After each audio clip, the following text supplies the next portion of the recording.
Mais uma vez estamos aqui, Jesus Expresso, falando diretamente para você. Não o homem, mas a palavra de Deus. A palavra de Deus é o Verbo vivo que desceu do céu e habitou entre nós e continua falando. Continua falando através de Jesus, da sua palavra, continua falando através do Espírito Santo. E nós vamos ouvir um pouco mais sobre a vontade de Deus, sobre a sua vida, sobre a minha vida, sobre a nossa vida. Amém? Bom, vamos falar hoje sobre restauração do altar de Deus. Algo muito importante que todos nós precisamos saber, conhecer e viver. Para isso, o Senhor nos deixou relatos escritos para que nós possamos aprender e ter cada dia mais uma comunhão maior com Deus. Amém? Abra sua Bíblia no livro de Esdras, capítulo 3, versículo 1. Esdras, capítulo 3, versículo 1. O Senhor quer falar com você, o Senhor quer falar comigo, o Senhor quer falar com cada um de nós que queremos, ansiamos a ouvir a palavra de Deus. E é isso que Ele quer fazer todo dia, assim como Ele falava com Adão todo dia, todos os dias o Senhor quer falar com você, com cada um dos seus filhos, seus amados, eleitos, sacerdotes, ungidos, consagrados de Deus. Amém? Bom, você que ama um parente, um amigo, um vizinho que quer ver ele mudando os seus caminhos, saindo do caminho das trevas, do caminho tortuoso, para andar no caminho da luz, no caminho reto, no caminho sobremodo excelente, o caminho da vida, a vida em abundância e vida eterna. Compartilhe esse vídeo, compartilhe essa palavra de Deus, que eu tenho certeza que algo diferente vai acontecer na vida desse seu amigo, parente, que você vai compartilhar esta palavra. Amém? Diz assim, Esdras 3, capítulo 3, versículo 1. E chegando, pois, o 7º mês, e estando os filhos de Israel já nas cidades, ajuntou-se o povo como um só homem em Jerusalém. E levantou-se Jesuá, filho de Josadaque, e seus irmãos, os sacerdotes, e Zorobabel, filho de Sealtiel, e seus irmãos, e edificaram o altar do Deus de Israel, para oferecerem sobre eles holocausto, como está escrito na lei de Moisés, o homem de Deus. Versículo 3. E firmaram o altar sobre as suas bases, porque o terror estava sobre eles, por causa dos povos das terras. E ofereceram sobre ele holocaustos ao Senhor, holocaustos pela manhã e pela tarde. E celebraram as festas do tabernáculo, como está escrito, ofereceram o holocausto cada dia, por ordem, conforme o rito, cada coisa em seu dia. Versículo 5. E depois disso, o holocausto contínuo e das luas novas de todas as solenidades consagradas ao Senhor, como também de qualquer que oferecia oferta voluntária ao Senhor. Para terminar, versículo 6. Desde o primeiro dia do 7º mês, começaram a oferecer holocausto ao Senhor, porém ainda não estava posto os fundamentos do templo do Senhor. Pai, em nome de Jesus, oramos por esta palavra, que esta palavra vinha edificar, santificar, venha colocar temor a Deus no coração de cada um e saber qual é o propósito de levantarmos o altar a Deus, ao nosso Deus, ao Deus vivo, presente e real em nossas vidas. Amém.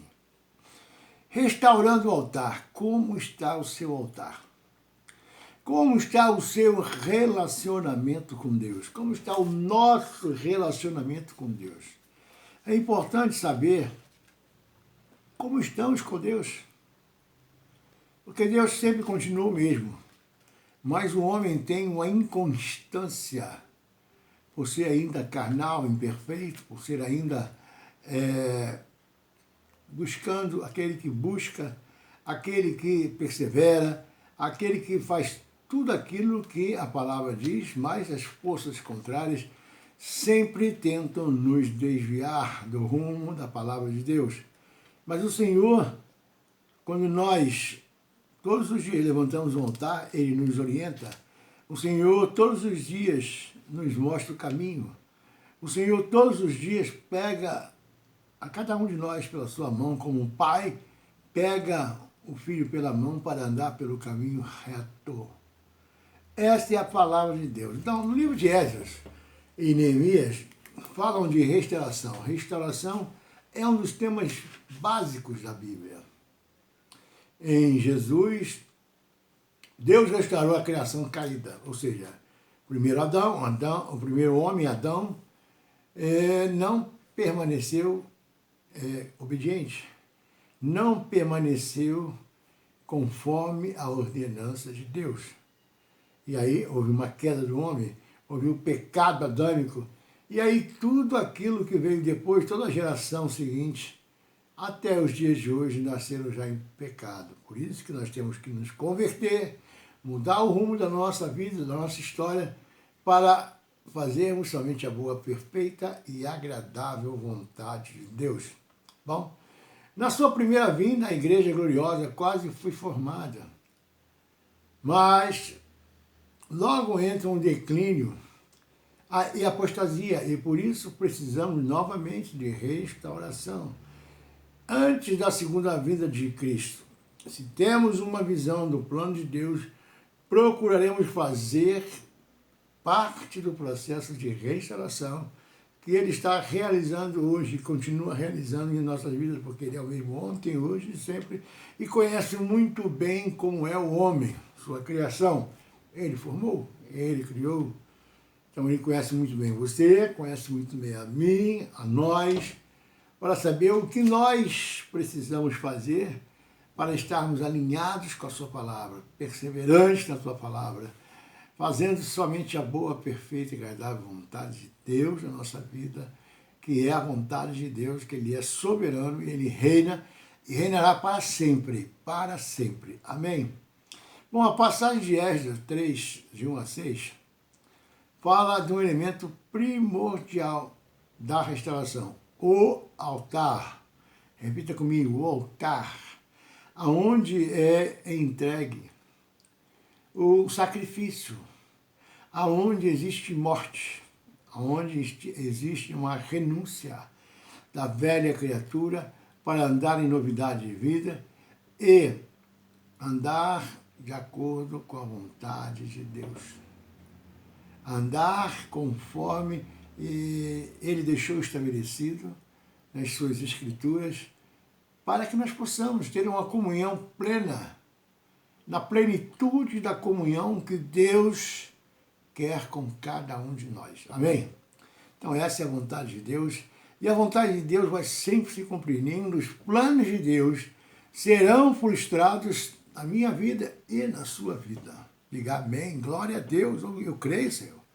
Eu creio. Então vamos perseverar, porque sem luta não tem vitória, e o reino de Deus é alcançado por esforço também. Amém? Tudo de Deus é organizado. Tudo que Deus faz é organizado. Nada que Deus faz é por acaso. Deus é onisciente, onipresente, onipotente, Ele tem poder e autoridade sobre tudo, sobre todos, no céu, na terra e até debaixo da terra, para fazer tudo aquilo que lhe apraz, tudo aquilo que lhe convém, tudo aquilo que é a sua vontade. E nós temos que ouvir e obedecer. Ouvir e obedecer. Nós vemos na passagem de Gênesis algo muito importante quando Abraão recebeu um chamado, e nesse chamado ele ouviu a voz de Deus. Abraão teve um chamado de Deus e ele resolveu obedecer. Porque naquela época Deus falava com os seus ungidos, eleitos, sacerdotes. Então, no livro de Gênesis, capítulo 12, abre aí você que está bom de Bíblia, você que é bom de Bíblia, é bom saber como andar com Deus, como Deus quer andar com cada um de nós. Amém? Glória a Deus. Deus é soberano para fazer infinitamente mais do que tudo que pedimos, pensamos ou imaginamos.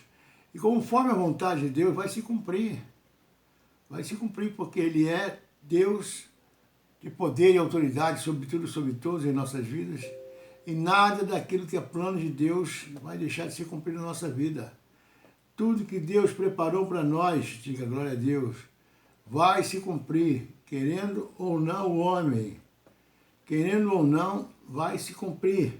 Bom, em Gênesis capítulo 12, versículo 1, fala assim: Olha, o Senhor disse a Abraão: sai da tua terra, da tua parentela, da casa de teu pai, para a terra em que eu te mostrarei.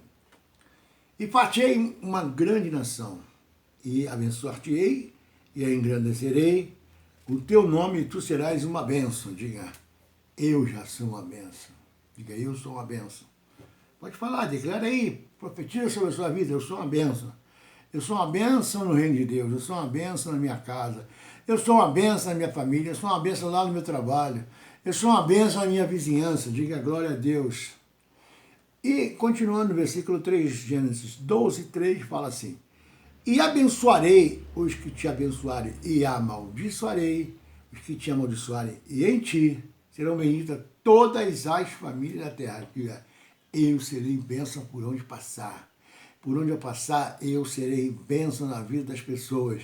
Na minha casa, na minha família, com meus filhos, com a minha esposa, lá no meu trabalho, por onde eu passar e falar, e pregar e anunciar, eu serei uma bênção. Diga glória a Deus. Assim partiu Abraão, como o Senhor lhe tinha dito, e foi lá com ele, e era Abraão da idade de 75 anos, quando saiu de Harã. Bom, então, e tomou Abrão, a Sarai, sua mulher, e a Ló, filho de seu irmão, e todos os bens que haviam adquirido, e as almas que lhe acresceram em Harã, e saíram para ir à terra de Canaã, e chegaram à terra de Canaã. Versículo 6. E passou Abrão por aquela terra até ao lugar de Siquém, até o carvalho de Moré, e estavam então os cananeus na terra. Versículo 7 diz assim: E apareceu o Senhor a Abraão e disse: A tua descendência darei esta terra. E edificou ali um altar ao Senhor que lhe aparecera. Bom, no versículo 1 desse capítulo 12 de Gênesis, Abraão só viu a voz de Deus, um chamado de Deus, uma promessa de Deus, uma convocação para Deus. Isso é para mim e para você nos dias de hoje também, meu irmão. Para mim e para você.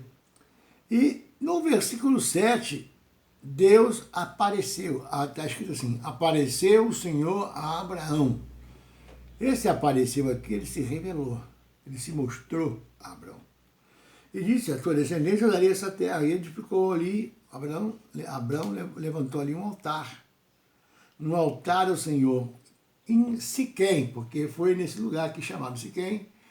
E aí passou Abraão por aquela terra até o lugar de Siquém. Siquém, ele deu uma paradinha ali. E aí ele levantou um altar. Um altar, o primeiro altar da aliança era um altar de obediência, ou seja, aquilo que Deus tinha falado para Abraão, ele começou a obedecer. Todas as vezes uma pessoa começa a sair do mundo, porque Abraão saiu da terra dos seus pais, que eram politeístas, serviam a vários deuses. E o Deus verdadeiro, o único verdadeiro Deus, falou com Abraão. E Abraão obedeceu.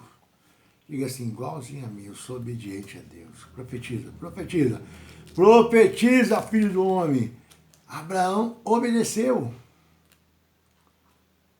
E aconteceu que ele começou a andar conforme a vontade de Deus para a sua vida. sua casa, para sua família, para toda a sua parentela. Porque existia uma promessa sobre Abraão, ainda era Abraão. Então, tudo que Deus faz é organizado, nada é por acaso. A primeira coisa que os filhos de Israel foram dirigidos a fazer foi levantar um altar. Então, os homens queriam levantar os muros, queriam edificar o templo, a casa do Senhor, mas Deus falou que primeiro é o altar. Primeiro é o altar de uma aliança com Deus. Quando nós levantamos um altar também, ali nós levantamos um altar para obediência. De quem? Altar de obediência, aonde nós fazemos um voto com Deus, fazemos uma aliança com Deus e Deus também faz uma aliança com cada um de nós. E foi feita essa aliança. E Abraão então passou a andar conforme a vontade soberana de Deus. Abraão começou a andar assim, de acordo com aquilo que Deus falava a ele, de acordo com aquilo que Deus orientava. Bom, e Abraão continuou nessa caminhada, nessa jornada. Ele tinha uma promessa de alcançar a terra de Canaã. Isso é muito importante saber, que quando Deus promete, Ele cumpre. Quando Deus fala, Ele vai até o fim para cumprir aquilo que Ele falou. Ele zela pelo cumprimento da sua palavra. Amém? O altar, então, deve ser levantado antes de construir a casa, pois será uma proteção melhor do que os muros. Esse povo que estava andando com Abraão, eles falaram assim, não, vamos levantar primeiro o muro para proteger aqui a cidade. A primeira coisa é o altar. A primeira coisa que temos que levantar na nossa vida quando temos um encontro com Deus. Você lembra do seu primeiro encontro com Deus? Aonde você ali se derramou, se prostrou, se rendeu a Deus. E Deus começou a tocar no seu coração, a falar profundamente contigo, com cada um de nós. Deus começou a se revelar. Quem Ele é para você e quem você é para Ele. Como as coisas iriam acontecer daí adiante. Tenho certeza que a partir do momento em que você começou a andar com Deus, em que você começou a declarar que Deus é o seu Senhor, que Deus é o único Deus da sua vida, o Deus verdadeiro, o Deus de Israel, o Deus de Abraão, de Isaac, de Jacó. Ali então você começou a ter um relacionamento com Deus. E houve uma mudança. Eu tenho certeza que na sua vida, assim como aconteceu na minha, de muitas pessoas que tiveram um encontro com Deus, começaram a andar com Deus, começaram a ouvir a voz de Deus e viram uma transformação na sua vida. E viram algo diferente, uma mudança interior, uma mudança exterior. Em todos os sentidos, houve uma transformação. Muito importante isso. Tenho certeza que você está hoje alegre, contente, pulando, saltando de alegria, porque mesmo com lutas, mesmo com provações, mesmo com situações difíceis, você está vencendo as batalhas, as lutas, as guerras, porque agora você não está sozinho. Antes nós éramos derrotados pelos nossos inimigos, agora não. Agora os nossos inimigos são derrotados por quem está contigo, por quem nos dá proteção, quem nos garante a vitória, quem é o nosso escudo, a nossa rocha, a nossa fortaleza, o Senhor, o meu Redentor, vive e reina na minha vida agora. Diga glória a Deus. Glória a Deus. E reina lá para sempre. E pelos séculos dos séculos estará reinando. Amém? Glória a Deus. Glória a Deus.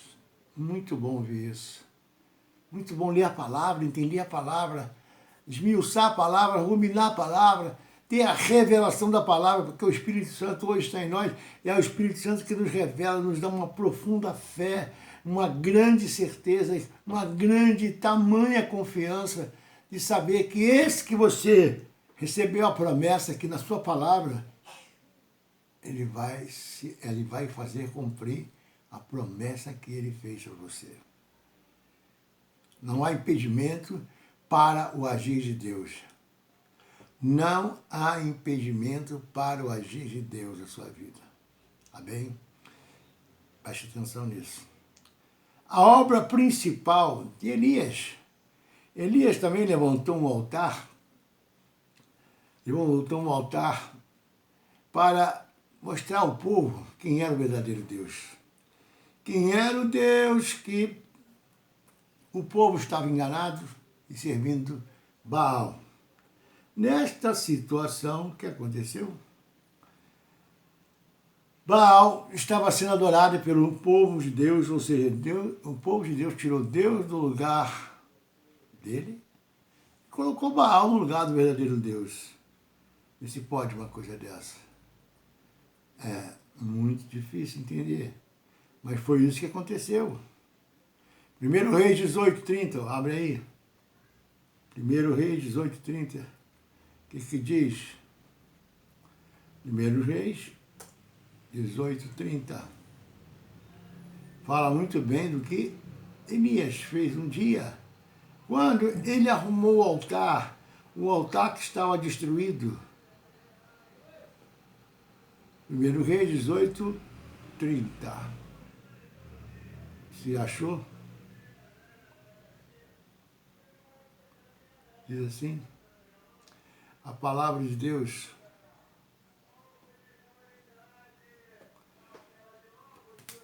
Primeiro Reis 18:30 diz assim, então Elias disse a todo o povo, chegai-vos a mim, e todo o povo se chegou. E ele restaurou o altar do Senhor que estava quebrado. Como está o teu altar, meu irmão, minha irmã? Como está o teu altar? Está inteiro, está quebrado, dividido, partido, seja ele de qual forma estiver, precisa ser restaurado. Altar significa também lugar de adoração, certo? Sacrifício, adoração, queima de sacrifício para subir uma fumaça, e aquela fumaça é uma fumaça de adoração também, chega às narinas de Deus com um cheiro suave de amor, agradável, de fé. Bom, nisso aconteceu que o povo de Deus estava adorando Baal. Isso trouxe o profeta Elias para chamar o povo, como diz aqui em 1 Reis 18:30.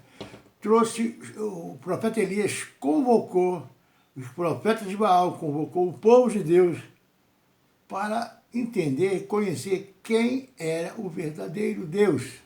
Porque hoje nós temos várias situações, vivemos num mundo em que muitas coisas têm tomado o lugar de Deus na nossa vida. Estamos levantando altares a ídolos do mundo, a coisas, dinheiro, casa, e N situações, trabalho, esposa, esposo, adorando a quem não se deve adorar. Gostar, zelar, cuidar é uma coisa, agora adorar, idolatrar é outro departamento. Então, o profeta Elias foi levantado por Deus para mostrar aquele povo que estava andando por caminhos tortuosos, servindo outros deuses, colocando um falso Deus no lugar do verdadeiro Deus. E aí, o profeta Elias, orientado por Deus, guiado por Deus, chamou o povo para o conserto. Que conserto é esse? Arrumar o altar quebrado. Consertar o altar quebrado. E continuando aqui, diz assim, 1 Reis 18:31 agora. Elias tomou 12 pedras, conforme o número das tribos dos filhos de Israel e de Jacó, ao qual veio a palavra do Senhor dizendo, Israel será o teu nome. E com aquelas pedras edificou o altar em nome do Senhor. Depois fez um rego em redor do altar, e segundo a largura de 2 medidas de semente. Então armou a lenha, dividiu o bezerro em pedaços e pôs sobre a lenha. E disse: enchei de água 4 cântaros, derramai-o sobre o holocausto e sobre a lenha. E disse: fazei a segunda vez, e fizeram. Disse ainda: fazei a terceira vez, e fizeram a terceira vez. Versículo 35. De maneira que a água corria ao redor do altar e até o rego encheu de água. E sucedeu que, no momento de ser oferecido o sacrifício da tarde, nós lemos lá em Esdras que era oferecido o sacrifício de manhã e de tarde. Aí depois vieram os sacrifícios contínuos. No sacrifício da tarde, o profeta Elias se aproximou e disse: ó Senhor, Deus de Abraão, de Isaque e de Israel, manifeste-se hoje que tu és Deus em Israel e que eu sou teu servo e que conforme a tua palavra fiz todas essas coisas. Ou seja, tudo aquilo que o profeta Elias estava fazendo ali, desafiando os profetas de Baal, 450 profetas de Baal, mais 400 de Azerá, foi um desafio para que todo o povo de Israel pudesse ver, compreender e saber, conhecer quem era o verdadeiro Deus. Bom, tudo que Elias, o profeta Elias, fez foi aqui, conforme a tua palavra, conforme a vontade de Deus. Elias tinha uma comunhão grande com Deus, muito forte com Deus. Elias tinha um altar certinho com Deus. Ou seja, a vida do profeta Elias estava numa comunhão perfeita com Deus, numa comunhão plena com Deus. Isso faz diferença na vida de um cristão. Vida no altar. Vida com um altar inteiro, completo, arrumado, limpo. Isso aí traz o quê? Unção. Traz o quê? Autoridade. Traz o quê? A presença de Deus. Traz o quê? A resposta de Deus a cada oração.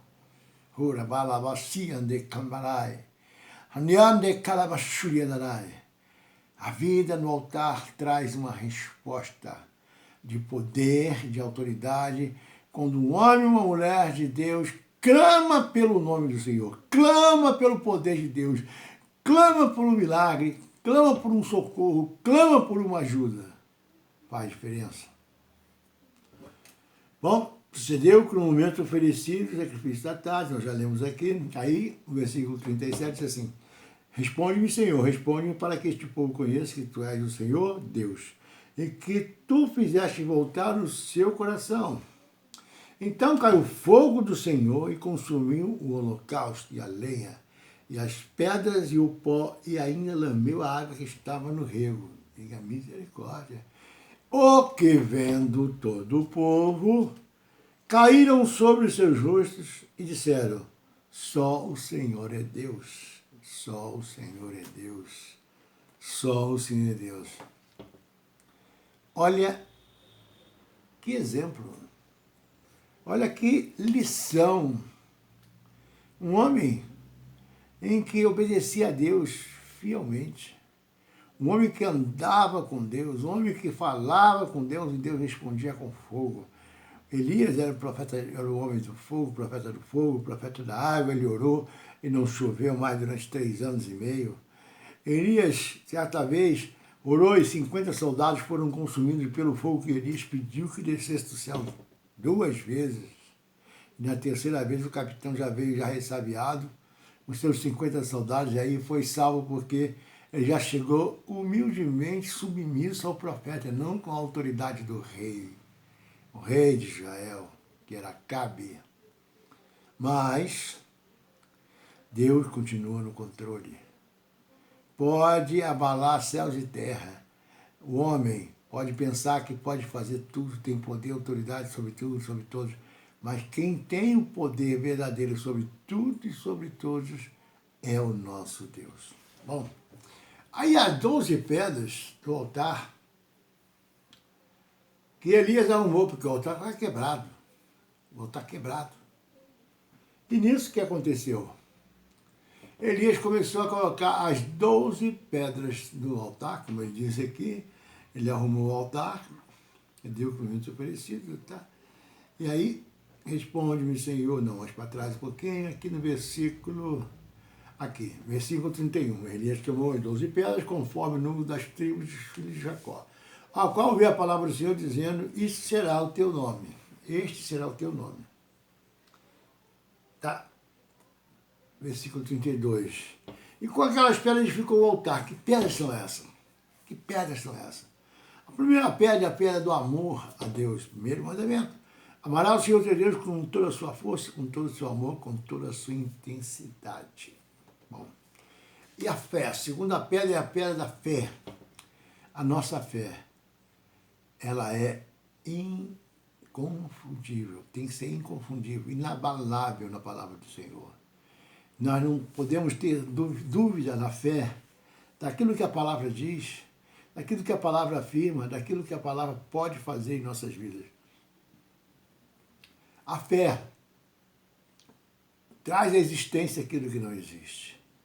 Então, o profeta Elias foi colocando uma pedra após a outra, uma pedra. Então, essas pedras representam o nosso relacionamento com Deus.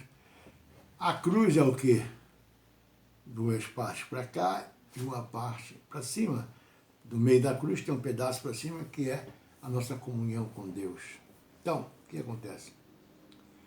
A nossa fé não pode ser abalada, mesmo com circunstâncias diversas, mesmo com circunstâncias difíceis no momento que a gente esteja vivendo, no momento de tribulação, no momento de angústia, de sofrimento, de dor. Por isso o próprio Jesus falou, no mundo tereis tribulações. Tem de bom ânimo, eu venci, você vai vencer também, nós venceremos também, se a nossa fé for inabalável na sua palavra, se o nosso temor a Deus for o princípio da sabedoria que está em nós. E aí nós vamos ver o poder de Deus se manifestar, o poder de Deus operar, o poder de Deus transformando, curando, libertando e fazendo milagres. Terceira pedra desse altar, a palavra de Deus. A palavra de Deus é o nosso alimento. A palavra de Deus é o nosso sustento, é a nossa força, é o nosso caminho, a nossa direção. Então, olha só como é que é importante o altar. Olha como é importante você ter o seu altar, que hoje ele está aqui, não está mais em um lugar feito por mãos humanas. Nós temos um altar na igreja, sim, temos um altar na igreja onde a palavra é pregada, onde a palavra é anunciada, onde há um louvor, onde há uma adoração, mas